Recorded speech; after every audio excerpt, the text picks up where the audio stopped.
My appendix bursts, my parents, my brother, and even my fiancé are all too busy celebrating my sister's birthday. I'm outside the operating room, frantically calling every family member I can think of to sign the consent form, but every call is either ignored or hung up on. After hanging up on me, my fiancé, Joel Graham, texts back. Sophie, stop being dramatic. It's Yvette's 18th birthday today. Whatever it is can wait until after the party. I quietly set my phone down and sign the consent form myself. It's the 99th time they've chosen Yvette Norton, my sister, over me. This time, I choose not to care. I'll stop letting their favoritism hurt me. Instead, I'll do everything they ask of me without complaint. They'll all think I finally learned to be obedient, and they'll never realize that I'm preparing to leave them for good. I stayed in the hospital for 3 days, and for those 3 days, my phone stayed silent. I didn't receive a single call from my family. I didn't call anyone either. I didn't scroll through their Instagram feeds like I used to, trying to keep up with every little update in their lives. Instead, I just quietly rested in my hospital bed and dragged my weak body around for checkups and payments. Even on the day I was discharged, I didn't tell a soul.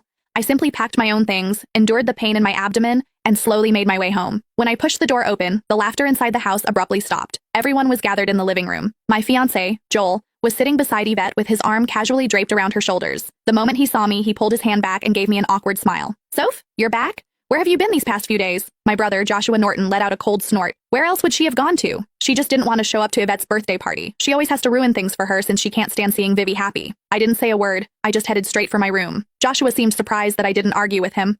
Normally, whenever he accused me of being selfish, I would break down in tears and desperately defend myself.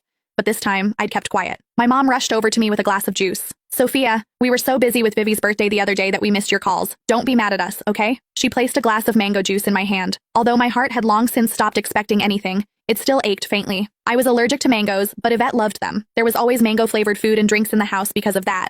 But no matter how many times I reminded them, no one ever remembered that I couldn't have mangoes. I handed the glass back to Mom and quietly stepped back. I'm not mad, I'll just go to my room. Just as I turned around, a loud noise came from the living room. Dad abruptly stood up and slammed his hand on the table. He screamed, "Why have you been walking around with that sour face ever since you came in? Your mother already apologized and even gave you your favorite drink? What's with that attitude? It looks like we've spoiled you too much." My heart twisted, and even breathing hurt. Tears blurred my vision, but I still lifted the glass from Mom's hand and drank it all in one go. I then gently set the empty glass down and wiped away my tears. I calmly looked at Dad. Yvette's the one who likes mangoes. I'm allergic to them, but it doesn't matter. I already drank it all. Can I go to my room now? Sophia, why didn't you say something earlier if you were allergic to it?